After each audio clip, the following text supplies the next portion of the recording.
Alright, I'm going to start off by deselecting the layers that I don't need and turn them off. Let's say I only need maybe that small layer, and I'm going to actually go ahead and copy and paste it, that whole layer, to a new document here.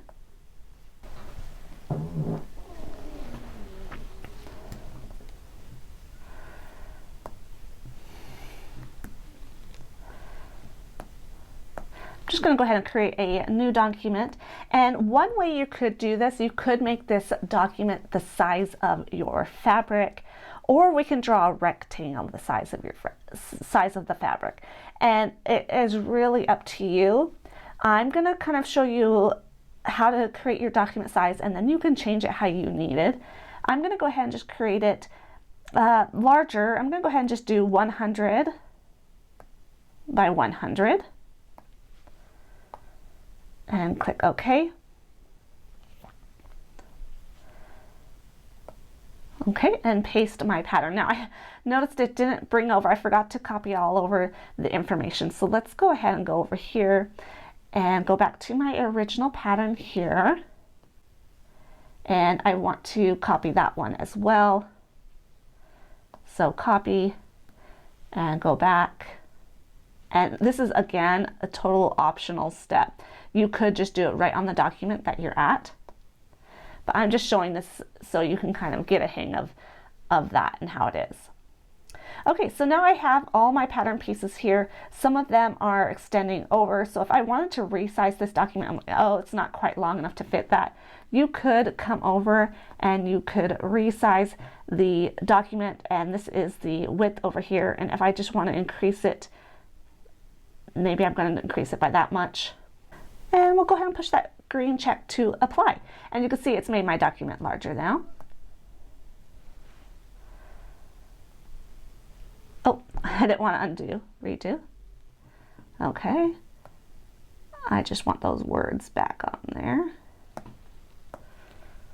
I'll select all of it, and I'm going to move it up here. Okay. Now, what I want to go ahead and do is I'm going to say I have a 50-inch wide and I have 2 yards of that fabric, and I want to see if my entire pattern is going to fit on my 2 yards of fabric. Now, before I go on to this, there is another way. If you have an irregular shape of fabric, you could take a picture of the fabric with a ruler and import it in here. I'm not going over that today, but that is an option. Today I'm just saying you're starting with fresh fabric. You know the dimensions of the fabric. So we're going to go ahead and draw a rectangle to represent our fabric. And I can come down to my transform box. And I can change the dimensions of this. So I have the width, and I'm going to go ahead and have that be the long side of my fabric. 2 yards is 72 inches. I'm going to go ahead and push OK. And it is by 58 inches. Okay. I can leave it as gray, or you can change it. For now, for purposes for you can see, I'm going to go ahead and leave that here. Now let's come in and see what we're working on. And we have the front and the back. They are already mirrored for us, which is great. I'm going to go ahead and select those pieces. I want the words to stay with it. So I'm going to go ahead and group those together. And then I'm going to go ahead and just move over here to my fabric. Now, if you come and it's not showing through, it is just because this layer is not on the bottom. So we just need to change the position of that layer. Or you could just come up here and change it so that it you remove the collar completely, and that will also get rid of it. You don't have to worry about it. But you can change the order of the layers as well. I also want to come and make that line just a little bit thick so I can see the border of my fabric. Okay, and you can start placing this on your fabric however you want that to be placed. And I'm going to utilize as much fabric as I can. That does not have to be on a fold. I have it all lined up, but if you do have things that are on the fold, make sure you keep them all on the fold where you want them. So again, I can group these pieces together if I would like, and bring that piece right down where I would like it to be. And this is where I start just playing around and trying to figure out what the best orientation for this fabric might be on my fabric.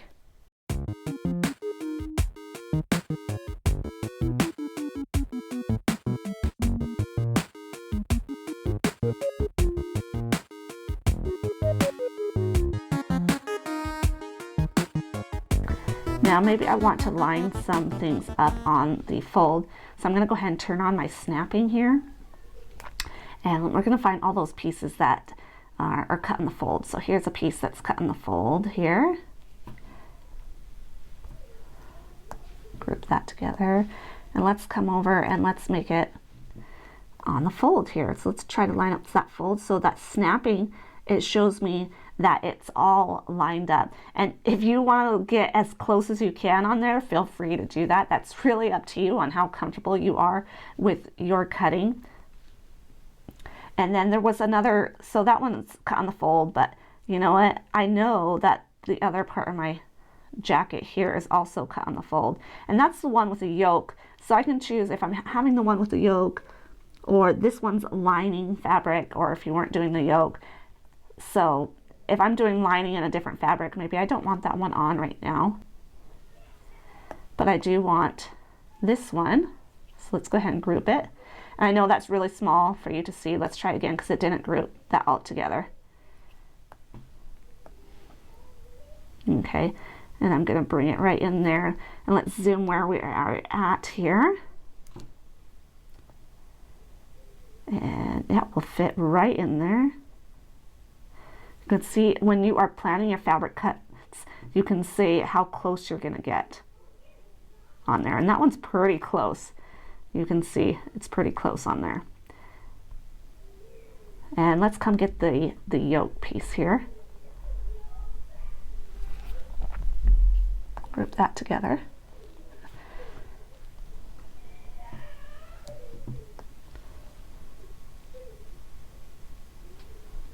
But again, look at those alignment handles. All right, so I'm going to continue laying this out and see how I like it, but you could keep playing around with it until you were happy with it. I'm going to go ahead and keep laying it out, and we'll see where I get.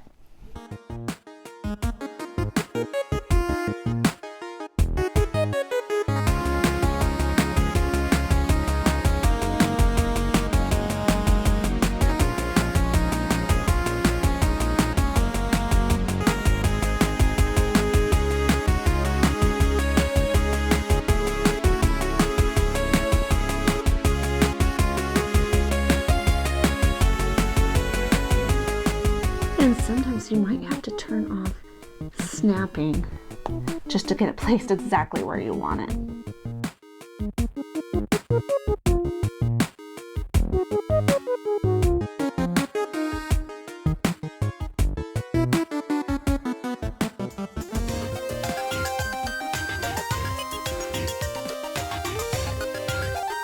And there we have it. We have my fabric planned. I have 2 yards of fabric.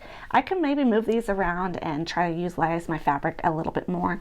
I do pay attention to where the fold lines are in case I do want to cut in the fold. I also pay attention to making sure I have left and rights. I also make sure I have all the pieces in the main fabric. This does not include any of the lining fabric. If it says to cut 2 or cut 4 and mirror image, I make sure to create mirror images or unfold where I need to fold and duplicate pattern pieces as needed. It is very important to pay attention to those grain lines. I do have one piece that was cut on the bias. Looks like there's some others in there I need to turn and cut on the bias as well. So I will go ahead and work that. But you can see now I have my fabric planned out for my 38 inches wide and my 2 yards of that fabric. And I know that this pattern piece is going to fit. I can take this right and start cutting out, being confident that I have enough material.